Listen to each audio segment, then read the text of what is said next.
good evening, and maybe for some of you, good morning. My name is Marie Gill, and I am the founder and executive director of Green Apron Alliance. Hope all of you and your loved ones are doing well during this particular period. This is our fourth and final installment of the May Inspired Series event, and we are thrilled that you are here. For some of you, it's your first time, and it's great to see you, so welcome. I see a couple of those faces out there. And for others, this is your fourth one for the month, so kudos to you for sticking in there and coming back time and time again. We thank you for your participation, and we have to say that your voices and your faces are very, very appreciated in this time. After about 6 years of incubating this vision, we finally formed the Green Apron Alliance about a year ago this time with our original Inspired Stories event that we held on Capitol Hill in Seattle, Washington. At that time, we had over 200 alumni and current partners join us to celebrate coming together, recognizing our shared past, and our common values. And since that time, we've all worked very, very hard to continue to share our time and talent so that we can collaboratively pull together this incredible organization. Today, we have hundreds of members joining us literally from around the world, and more are coming in. But following on Howard Bihar's original request from May 7th, we're going to encourage each of you to consider inviting 10 others who have left Starbucks but have yet to join us here. Our ability to serve one another and to really fully realize our potential only happens if more of us come in and more of us work together. Tonight's event is very, very special. As many of you have acknowledged, Marty Fisher has clearly found his new calling in life, as he is a fantastic host and moderator for these events. He is able to get very, very interesting tidbits out of our diverse group of panelists, and who knows what he'll do tonight. We're so grateful to have him on our leadership team. So thank you, Marty, for taking us down another wonderful journey of memories again. So we hope you'll enjoy the conversation that we have planned for you tonight. We hope you will continue to come back to our new platform, which is our new home, and that you continue to collaborate and to contribute. And I promise you, we have so much more planned, and we're thrilled to have you on this journey. So sit back or lean in. Let's just enjoy the next hour together. Thank you so much for your support and your attention. And with that, Marty, take it away. Thank you, Marie. I'm blushing. So good evening and welcome, everyone. As Marie said, this is the fourth and final installment of our May We Move Forward Inspired Story series. You'll recall we kicked off the series 4 Thursdays ago with a very personal conversation with 6 former Starbucks execs: Howard Bihar, Jessica Gleason, Denny Post, Chris Enskove, Chris Carr, and Brent Deniston. And we're wrapping up the series with 4 more incredible partners who not only made their marks on Starbucks, but have gone on to notable success in other companies and industries across North America. Today we'll be hearing from Andrew Alfano, Christine Day, Shelley Taylor, and Genevieve Long. And sandwiched in between the exec conversations, we've heard from Linda Glass about looking inside ourselves to determine the next step in our career roadmaps, and from Angie Lindsay about being deliberate about leveraging our expertise and our networks to help ourselves and others. Now, wow, how's that for an all-star lineup? As I said, my name is Marty Fisher, and I'll be the moderator of today's event. I was the Director of Retail Learning and the Director of Culture and Partner Engagement for nearly 8 years at the turn of the century. Wow, that sounds a little weird. It was between 1997 and 2005. The last 4 weeks really have been a blast for me, getting the band back together to catch up with each other, to share advice and expertise, and to support each other in what has become a tentative and very unsteady world. When I started on my Green Apron Alliance journey back in November, I thought we'd be spending the majority of our time talking about the good old days when we all worked at Starbucks, rehashing the glory of working together to make great things happen. But I was wrong. Yes, I know it's hard to believe. Instead of listening to our greatest hits, though, we've been focusing on what we learned as partners and how we're using those values and learnings today for the greater good of the world beyond the siren. That, my friends, has made my involvement with the Green Apron Alliance, and with all of you, amazing. Then, out of the blue, the shift hit the plan. Since late February, COVID-19 has taken over every waking moment of our lives, and even some sleeping ones too. Now that everything we had expected of 2020 has gone off the rails, what happens next? While employees are concentrating on keeping their careers intact, business owners and senior execs are making daily decisions that ultimately will be determining whether or not their companies survive. In these uncertain times, how companies treat their customers and their employees will be remembered for years to come. How businesses respond will have a lasting effect on customer and employee behavior, including engagement and loyalty. Health and well-being, financial stability, and job security are the top concerns for employees right now. And the good news is that there are lots of examples of employers who have been addressing those fears in meaningful ways. I'm happy to report that Starbucks paid employees while their stores were closed, gave an extra $3 an hour catastrophe pay to partners whose stores were open, enhanced their mental health and sick leave benefits, and offered child support. I don't know about you, but I wouldn't have expected anything else. So that's the framework for our 4 panelists today. What's on senior leaders' minds as they make these critical decisions? How are they handling the heavy weight of the things they have on their plates? And how are they making it all work? Now, if you have a question at any time today, feel free to type it in the chat box you'll find at the bottom center of your screen. You notice you can send a private chat message to a person, or you can send one to everyone. If you have a question, please send it to everyone, and we'll do our best to get it answered today. If there are questions we don't get a chance to answer, we'll post it on the GAA website in the next few days. So, welcome panelists. It's so great to see all of you again. I've really been looking forward to this conversation. Let's jump right in so you can bring us up to now in your lives. So, Christine, let's start with you. Where have you been? What have you been doing since you left Starbucks? It feels like it was just yesterday I left in so many ways, but I'm kind of shocked to realize, you know, it was back in 2007. So I took a year off, which was really great. And then I became the CEO of Lululemon Athletica and was there for 6 years. And that was an amazing journey with a great team and a great culture and a crazy founder. And then, so that was a wild ride. And you know, I learned a lot of things about being a CEO there. Then I took on a small entrepreneurial kind of workout company, which is all around healthy food. And so that's been a journey of building really from the ground up, from like, you know, $1 million in sales to the little over 20 million we are today. And we just found out today we won a big contract. And so we'll be one of the first companies where an insurance company will pay for reimbursable meals for people with diabetes, heart disease, hypertension. And I think that's a direct reflection of what's going on right now with COVID and the increased mortality rates with people with those conditions. But we also operate 5, soon to be 6 stores next week in the Seattle area called Eat Local, which we're switching over to Performance Kitchen. We wholesale to QFC. And then we do e-commerce on food as well. So it's a growing little business, and we just got our first really big contract besides Delta, which we lost unfortunately during this. So it's been busy, crazy, and somewhere along the way I became a grandmother to 4 little boys, as my kids are all now grown and living in Vancouver, BC. A grandma, wow. Yeah. How is that possible, Christine? I don't know. Well, we could talk about that another time. So before we move off, how is your company doing now? How are things going? You know, we had a tough, Delta was a substantial food service customer for us, and, you know, was really about 1/3 of my small company's cash flow. And so when they shut everything down and canceled the purchase orders, that was really tough. And I had to make the tough decision to do some layoffs. And because, you know, a lot of the business was stalled, we didn't know where we'd be. And I had to size the business for the reality. What I hope now is that we've won some of these contracts, I'll be able to bring back some of the team. So that's a big yay. But, you know, they're really tough decisions. On the grocery side and on the store side, even traffic's down in neighborhoods.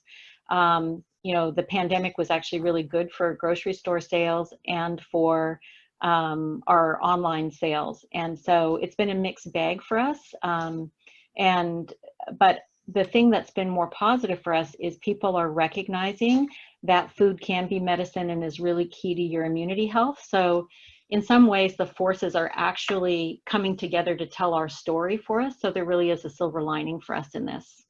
Great. Thanks, Christine. Welcome. Andrew, how about you? Where have you been? What have you been doing since you left Starbucks? Good to see you, Marty. We're doing good. We celebrated 30 years of marriage. My wife and I went to high school together, and somehow I woke up. I'm in my 50s, and I'm wearing glasses, for those that haven't seen me in a while. I have 3 kids, all out of college, and more importantly, all out of the house, which is very rewarding. But I'm not a grandfather yet, so and we're not rushing that. I left Starbucks back at the end of 14 and took some time off as well.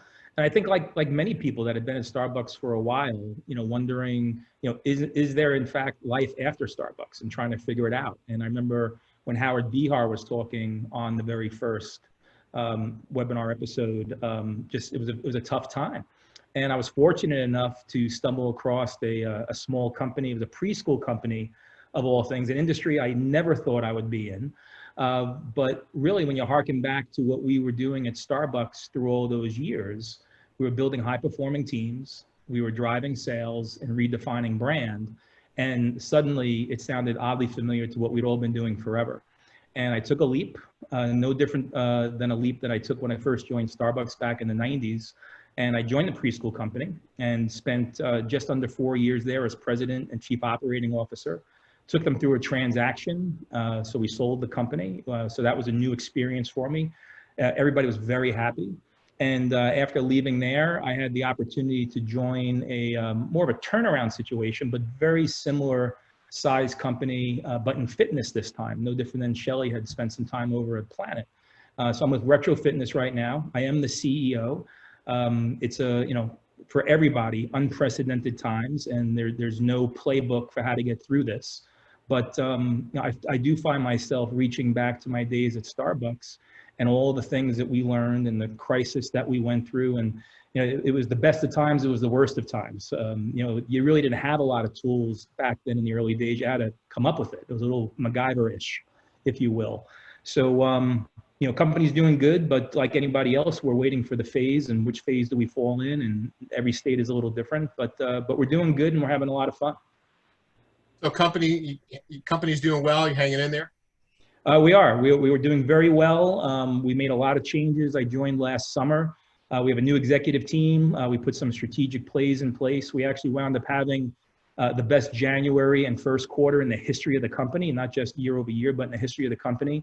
And by virtue of some of those moves that we made, which again, I reach back and I go through, I have all my black books all through all the years at Starbucks, and you reach back and you get all these plays and what to do. It's really not that much different. It's not easy, but it is simple when you just follow the playbook. And I think we did that over and over again at Starbucks. But we are in good shape. We're just waiting to get the green light, depending on the governor or the local municipality. But we're going to be good as a result of some of the things that we've done. Cool. Thanks, Andrew. And by the way, I missed that New York accent, so I'm happy you're here. I was trying to, should I lead with coffee and get told right out of the gate I still don't know how to say it? No, you know how to say it. We just have to get the rest of the world to say it the right way. Thank you. Nice. So, Shelley, how about you? Tell us about where you've been and what are you up to? Yeah, well, first of all, it's just so amazing to see everyone's faces. It's hard to imagine that this is 2020 and name whatever year that all of us were connected. So it's probably the highlight of the month for me. I think I've been really lucky since leaving Starbucks. I found that I have a passion for helping young companies that have figured out their value proposition and their product, and they wake up one day and they realize they're ready to scale, but they're running 20, 30, 40 units as individual businesses. So I've found a niche at coming in at that moment and figuring out, how do you keep your soul, your passion, everything that makes you special, but then figure out how to scale and grow. And I think that's what we all took from Starbucks, right? Is like you can make a lot of money and have a successful business, but it doesn't have to be at the cost of the passion and people. So I've had the blessing that companies that I've been with have completely embraced that and wanted that. And I think that's the legacy and the gift that Starbucks gives to so many companies, from all of the leaders that go out. And most recently, so like Andrew, I was in fitness. we went through kind of the same. I went in, it was pretty small. We grew that business to become the largest, actually, fitness franchisee probably in the world. When I left, we had 169 units, and we went through a transaction. So it was pretty exciting and a really cool experience, talking about a learning experience. And fell in love with the city I am in. Thanks to Jessica Gleason, I'm in Austin, and it's home forever. And there's a cool brand here called Alamo Cinema Draft House. And we are a movie theater that provides dinner and great experiences. In fact, Tim is really kind of the leader of this segment. And we have 41 theaters right now. And it's just really cool. It truly is. I've never thought I'd say this, but this is early day Starbucks. It is really cool people that have grown up in the company, are beyond passionate, will do anything to serve their customers in a way that, you know, surprise and delight. And it's a gift. So even in these crazy times, I feel super blessed right now. And Shelley, you went through a change in the middle of all this that's going on. How was that? Yeah, it's either the best decision or the worst decision of my life. I don't know, because it is intense to go through a job change with a company in the middle of crisis. What I will give to Alamo and the team is just how generous they've been to me and granting me trust from day one, and just making this easy. And, you know, we're in a tough situation. Our business is closed. We are dependent upon, you know, the first major film to be released. So it's not completely in our control when we reopen. We're hopeful that it's July, but we'll see. And we have enough cash, you know, to make it, but it's not easy, right? And we've had to make some tough decisions. And again, I'm just fortunate that this team is willing to embrace change and trust that I too have the best interests at heart. And you're proudly wearing the colors today. Of course. I'm so proud of them. So when we do reopen, everyone, I'll get you tickets. Come to Alamo. You'll love it. Well, we have a comment from Kenya Jacobs on the chat line. It says she loves Alamo. She lives in Houston. So there you go. You got you already have a fan club. So Genevieve, bring us up to date on you. Where have you been and how are things going? Yeah, thanks, Marty. Hello, everybody. I, first of all, just so honored to get to be on this panel and just thrilled to see all these familiar faces pop up. Like we've all been saying, just those Starbucks days, truly inspiring and amazing because of the people that we get to work with and continue to stay connected with. So thank you. Good to see everybody. Where have I been? Good question. So when I left Starbucks after 10 years in 2008, went to Nike for 10 years and had a wonderful opportunity to be a part of some really significant growth at Nike, even though they were also already big at the time, but led quite a few functions and gained more experiences in the growth of Nike. Simple example, I was on the project team leading the HR org management and HR for the creation of our NFL category. So I'm super excited about that, as that was a hush-hush project and a significant one as we worked with the NFL. So internally and externally, a fun time, but also some other great opportunities in leading some of the largest functions at Nike. Before I left. And then I left because I was going to take a little break and spend some time with family. And then I got a call from Wendy Colley. We all know Wendy. Aww. And I think I saw her, that she's on here. And she's like, hey, I'm working with Salt and Straw doing some operations and they need some HR support. Do you want to come help? And I said, yeah, sure. Because we all know Kim also, Kim Malik.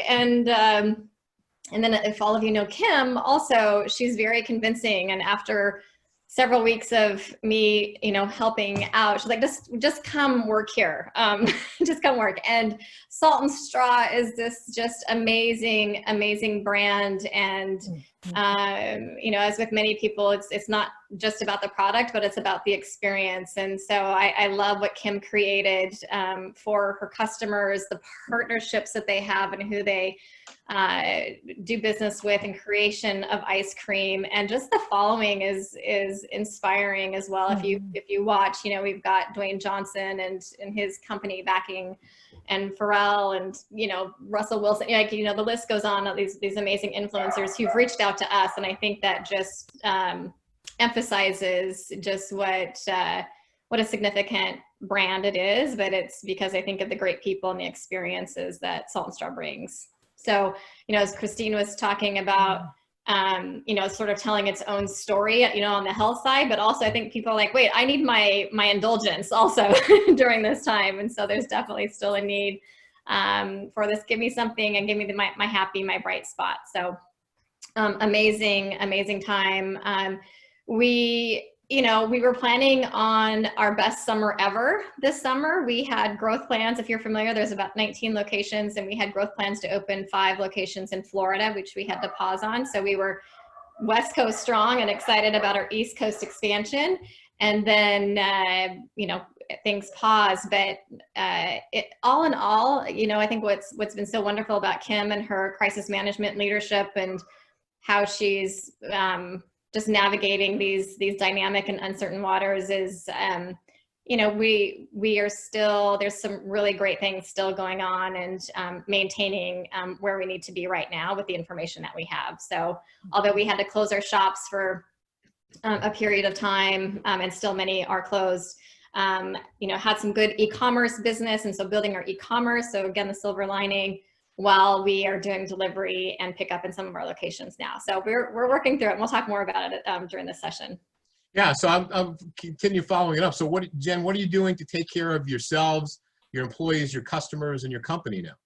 Yeah, that's such a great question. And I think such an important one right now is, how are you taking care of yourself and each other? And again, you can hear me talk about my love for Salt and Straw, but one of the core company values at Salt and Straw is taking care of each other. So that's literally one of the core values. And, Kim sends a strong message as the leadership team about, are you taking care of yourself first? And then how are you taking care of each other? And, I love that we have a strong communication strategy, and sending some good messages about things that you can be doing. And, just to share a little bit of a story, we felt really strong about our communication strategy because we did have to shut down all of our shops, and that was incredibly heartbreaking and painful. And, if you can imagine, Kim shares a story that, it took 10 years to build the company, and it took 5 hours to shut them all down, right? So really hard and difficult times, difficult decisions. We put together a communication strategy to get through that, that we felt was very strong. And, what was interesting is, for the most part, everyone felt really good about that we were staying connected and communicating, but then we had a small group that was like, wait, we need to hear more from you. But we left those avenues open for that communication, that two-way dialogue. And so we were able to quickly recover from that, a web page so that people could, we built a web page, the ERGs that a lot of companies are doing right now, the employee resource groups, and so that they could understand relief funds and where they could access information.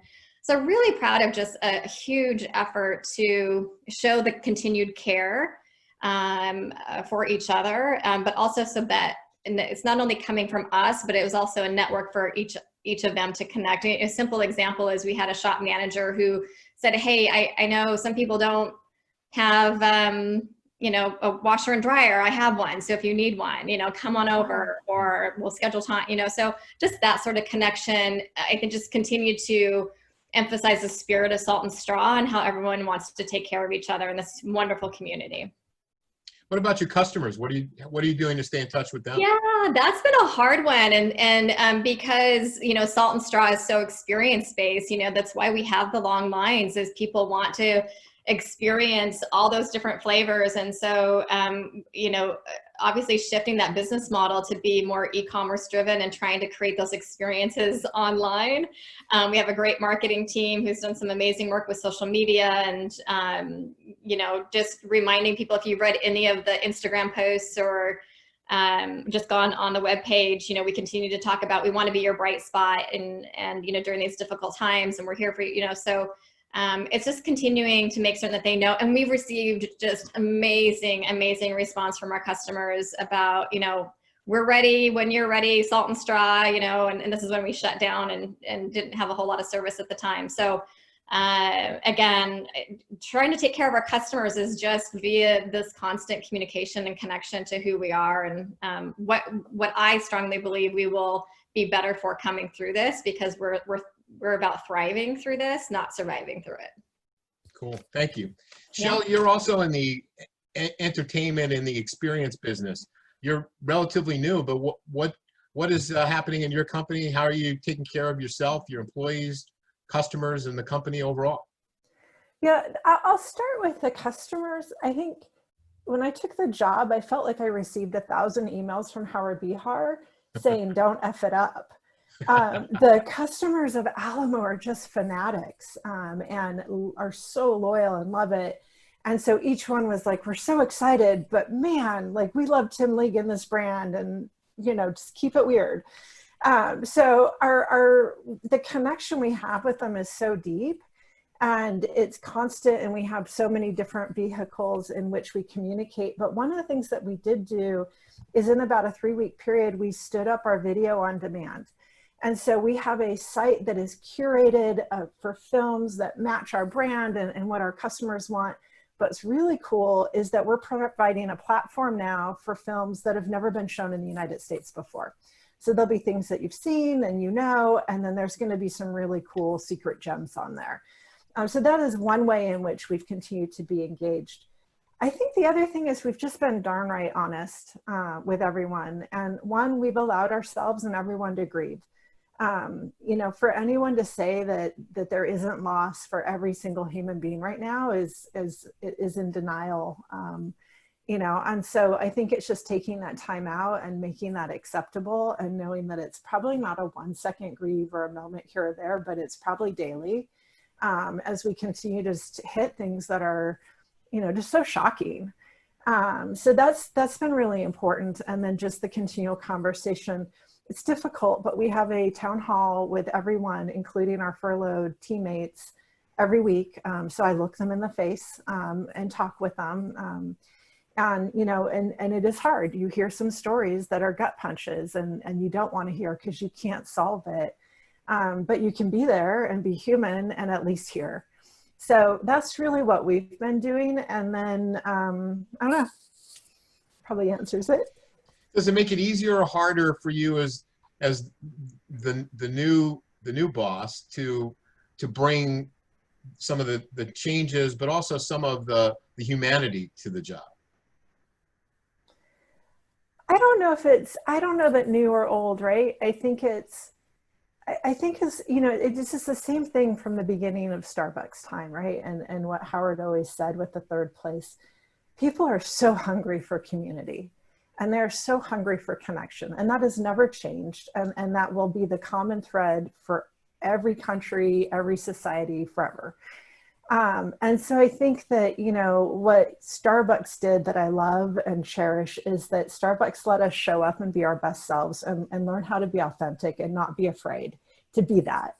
And I think with Alamo, that's who they are. And so, you know, it was a good match for me because I didn't have to show up and try to be someone different. And so there isn't a problem, you know, we're just able to match because it's truly authentic and it's truly a family. Fantastic. Andrew, we'll come to you. How is your company handling this, and what are you doing to take care of your employees, your customers, and the company? Yeah, thank you. I'll tell you that I brought the team together, the corporate team, and for those that don't know, Retro Fitness is a 100% franchise organization. So said differently, every one of my clubs is a small business owner. And there's a lot of emotion and anxiety with the pandemic as it is.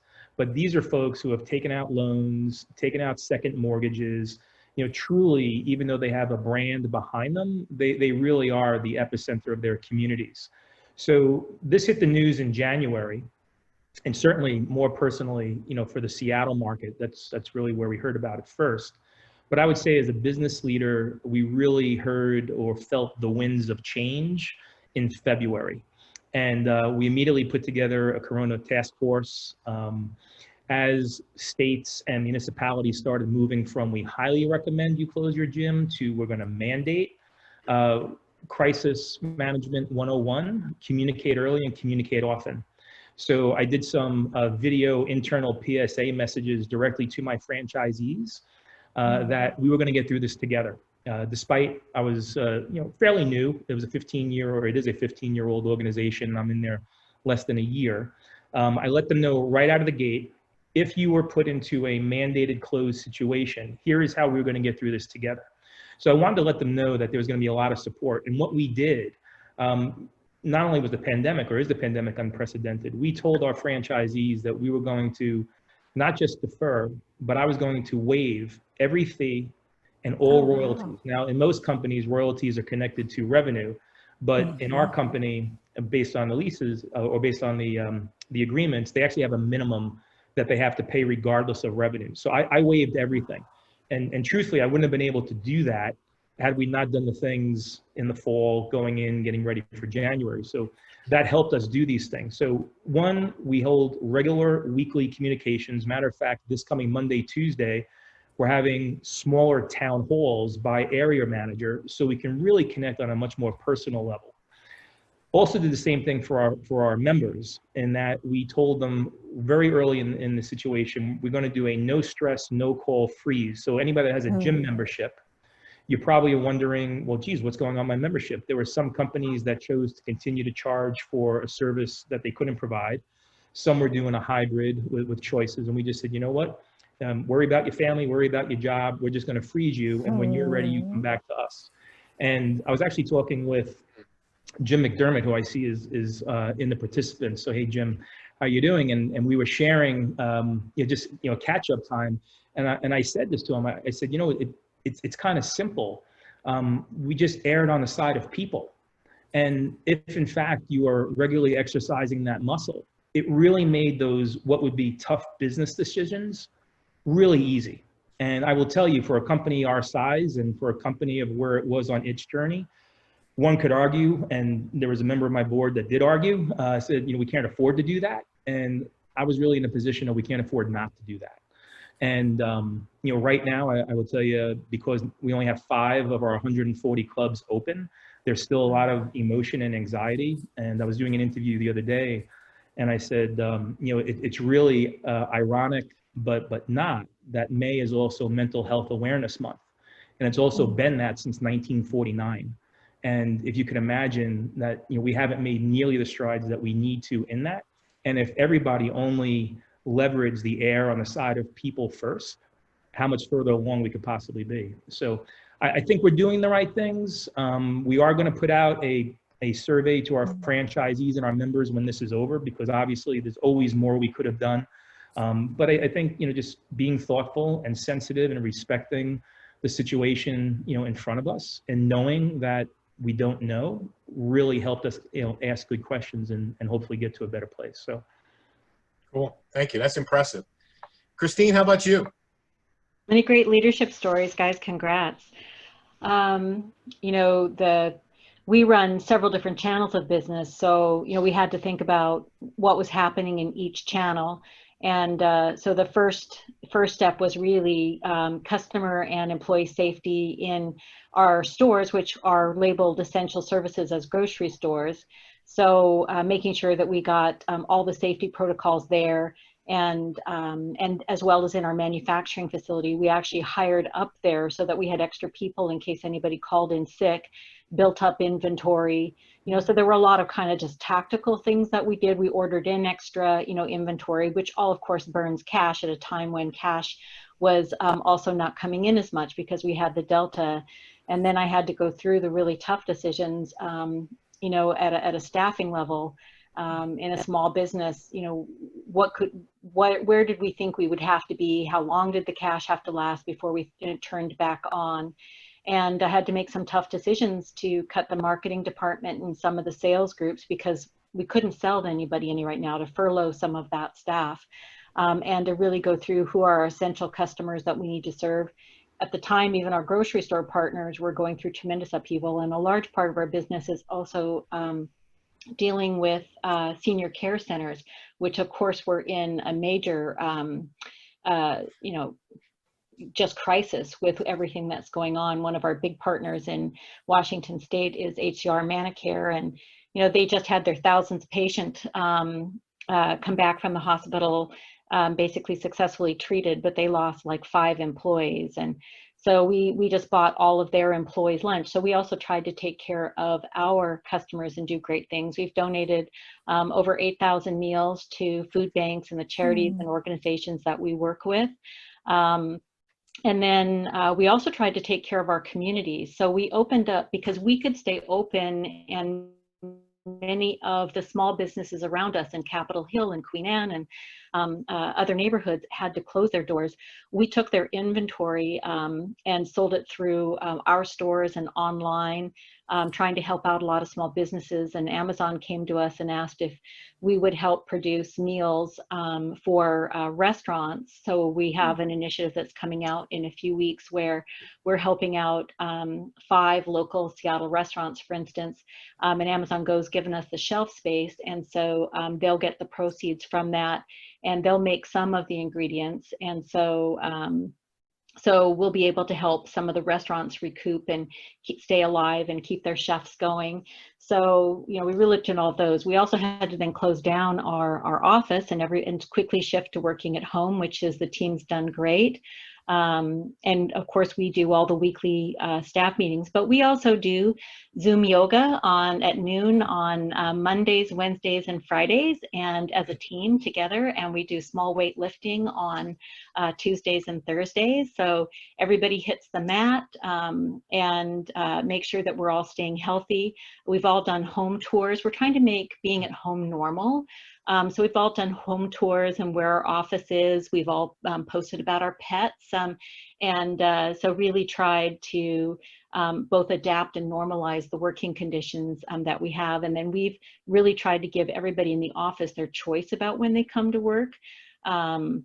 So it's been a lot of, you know, adapting and listening, letting employees have what control we can. And the tough decisions I felt, and I've learned from both Starbucks and, you know, I started as CEO at Lululemon right in the middle of the financial crisis, or start of it, in 2008. And I had to come in like Shelley and make really tough decisions right away. But what I learned for this one was, you know, obviously dignity, and make the decisions quickly so that I could give the most benefits in terms of severance to all the employees, and make sure that they, you know, I knew that this would be really tough for the industry. So trying to get in early for things like unemployment benefits. And I feel good about the tough choices that we had to make. And we've actually helped at least half the employees that we let go have actually found jobs through the networking that we've been able to do. So I think that just being there afterwards, like some of you have talked about, is really important as well.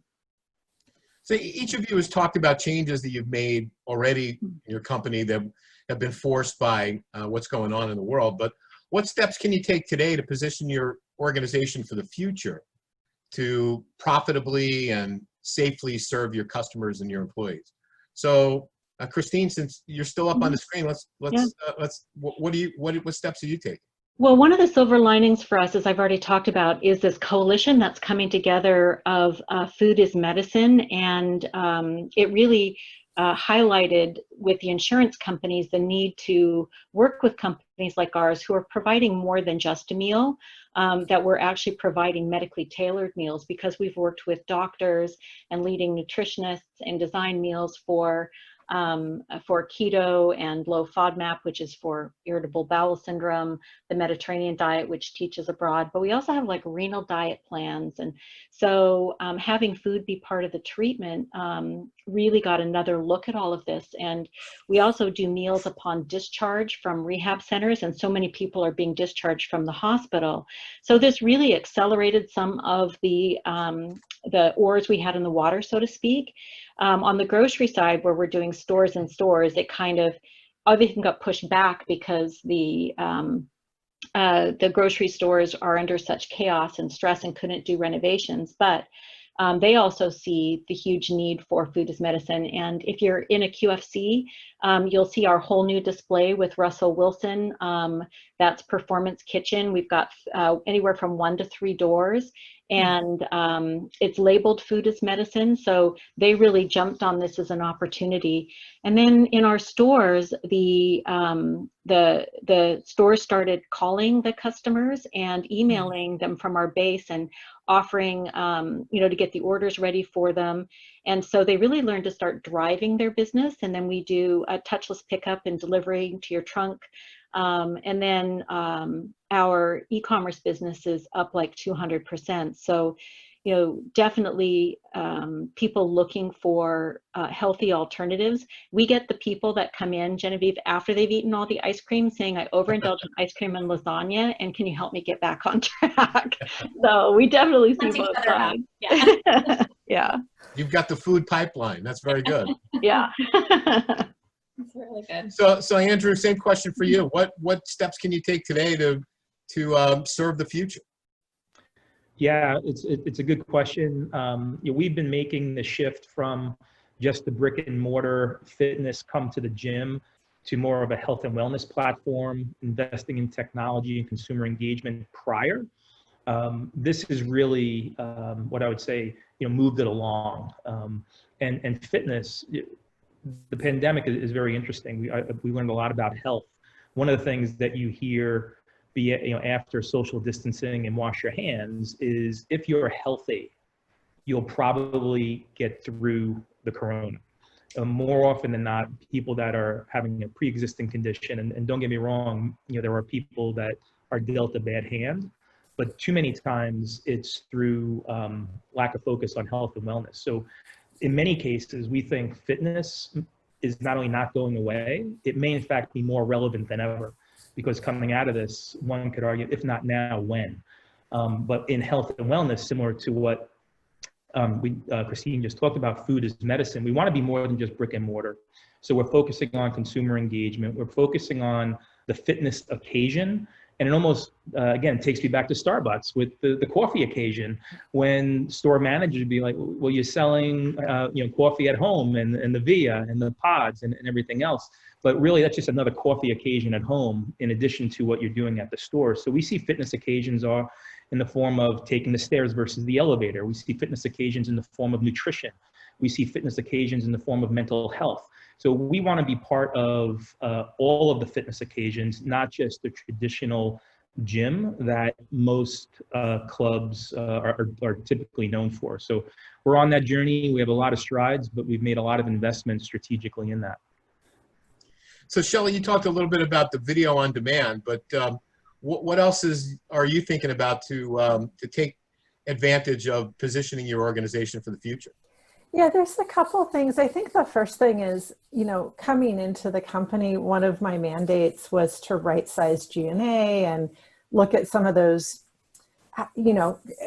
founder-led organizations and how do you professionalize it. So in some ways, this has forced us to learn some of those disciplines, and it's not taking an individual. Everybody's like, wow, what do I need to do? Because I recognize the need for the health of the business. I think probably one of the most important things for multi-unit businesses right now, and it's one of those rare opportunities, is we're out retrading every single lease. So we have a chance, for our high volume units, we're in a great position. But for those units that might have been low volume and now will be low volume and perhaps struggling for a while till we know what this curve coming out looks like, we're taking the discipline to look at all of our leases. We're looking at every single contract. Does it make sense? Have we negotiated it properly? And then this is truly a creative group. I mean, they influence the industry. Directors call Tim, when they want to get their, when they want buzz around their movie. So there's no lack of good ideas, and we're focusing. We're like, okay, we can do a million great things, but what are those 3 things we're going to do really well? And one of them is we're going to nail the brick and mortar experience. It's already amazing, but there are ways that we can get better. We'll continue with video on demand. And then we've got a secret that hopefully in about 6 months, we think is a game changer for the industry. So we've got some cool things, but it is focus. And unfortunately, I think that a lot of businesses learned this after the financial crisis and then got away from it. And shame on all of us that allowed that to happen. And we need to act like that tomorrow is going to be tough no matter how successful we are. And we just have to have that scrappy mentality no matter what our financial situation is. So hopefully this time more businesses really take that to heart, for day-to-day practices. Excellent comments. So hard to believe, but we only have a few minutes left. So last question for each of you. What have you learned about yourselves during all this? So Genevieve, we'll start with you. What have you learned about yourself? Of course you do. Me. Of course. Good, Marty. Wouldn't expect less. Love that. What have I learned about me? I think many of you already know this about me, but what I continue to learn about me is, I'm the continual optimist, right? That I do strongly believe that there is a message in all of this for every single one of us. And are you listening to that message? And what are you doing with that message? And so for me, that's been some more self-reflection and ensuring that, I am continuing to show up, as the best version of me at home and at work and with others. And I think we have to remind ourselves as we see our colleagues and the people that we care so deeply about, and Shelley, you said this so well, but who are grieving and people are going through very difficult times. And, so what I'm learning about myself is that I know that I can play a very significant role in making a difference during this time right now. And how am I choosing to make certain that I'm showing up for me, first of all, because that's a hard lesson. It's never been about me, as I'm certain all of us do. So I can give to my family who's going through their own personal dynamics with digital learning and, other things that isn't fun.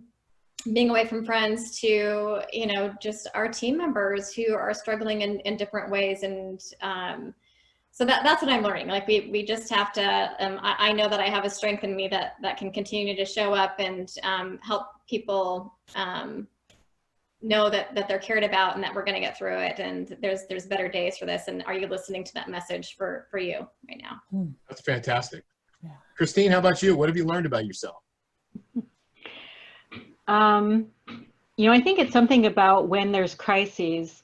And, when I look back on my career, I've been through a lot. I mean, whether, it was the original, I don't know if you remember PIP, the profit improvement process. Oh, yes. Oh, yeah, right. When we weren't hitting the earnings and we first went public and, we had, kind of overgrown some things and revenue wasn't catching up. And the thing that's always kept me is just doing the right thing all the time. And it gives me a certain peace that I don't experience fear. What I do experience is worry, right? And anxiety and exploring all alternatives. But there's only one way, and that's through it.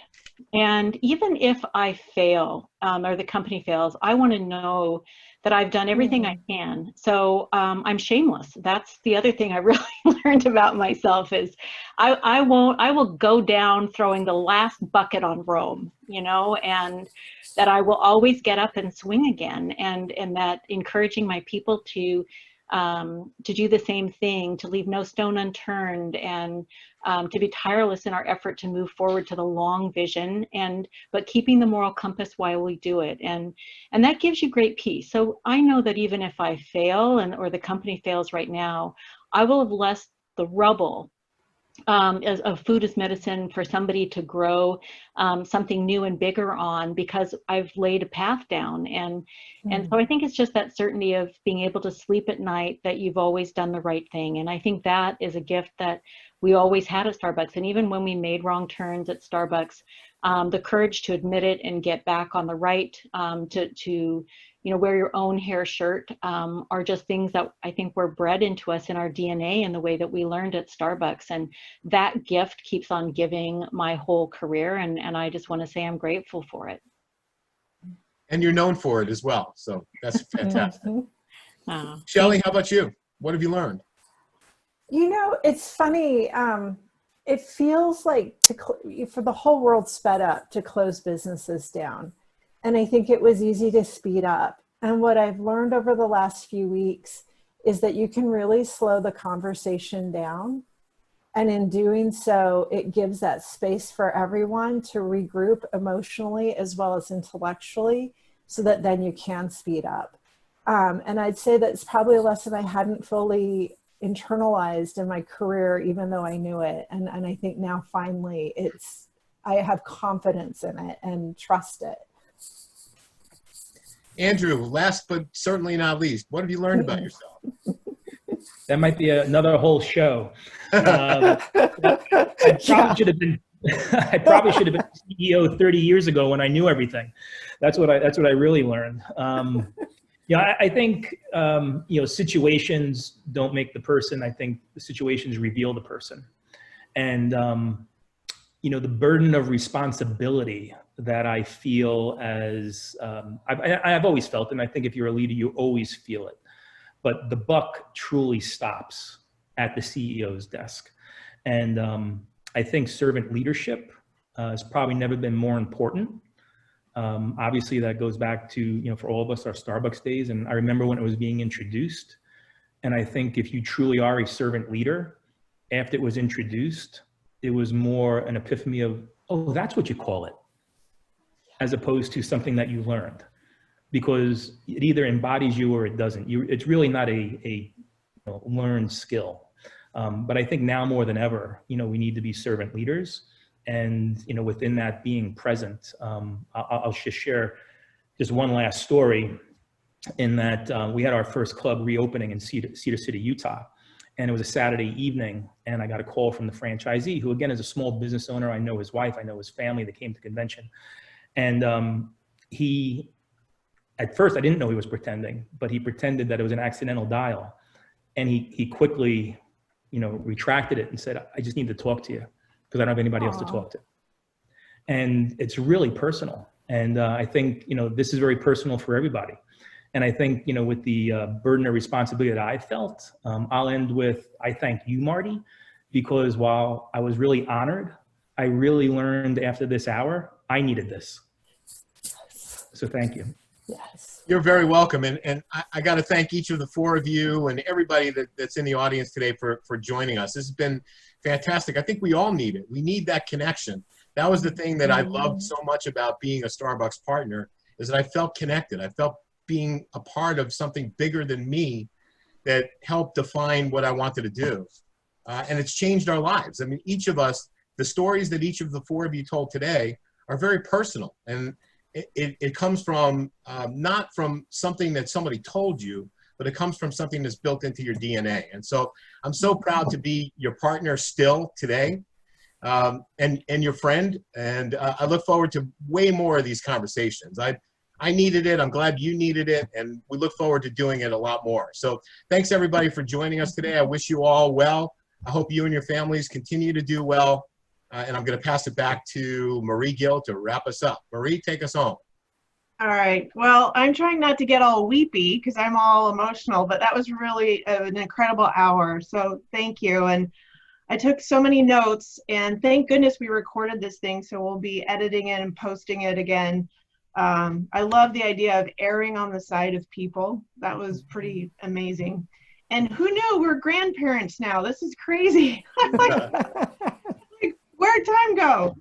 But thank you all for joining. I know that it takes a lot to come to this time together and set this time aside, but as you've just heard, and I'm sure you can see the faces, it means a great deal. So that is what Green Apron Alliance is all about, is sharing what we are for each other and how we can help make each other better. And as I mentioned at the beginning, each of us has a responsibility to go get 10 more of our friends and former partners and others that we know will get a lot of value out of being on this platform and to join us. You don't want to miss what we've got planned. So in order to stay connected, in order to stay up to speed on how you can get involved on our next crazy and fun adventure, you're going to need to have your membership set up on the Green Apron Alliance. And you'll need to stay in tune there. So check in, give some comments, see what's going on, but a lot more to come. So to each of you, be safe, be healthy. And if you have something to share, please share it. You have a platform to do that. We thank you all, and everyone have a great evening, or for some of you, a great day. So thank you so much. Take care. Bye.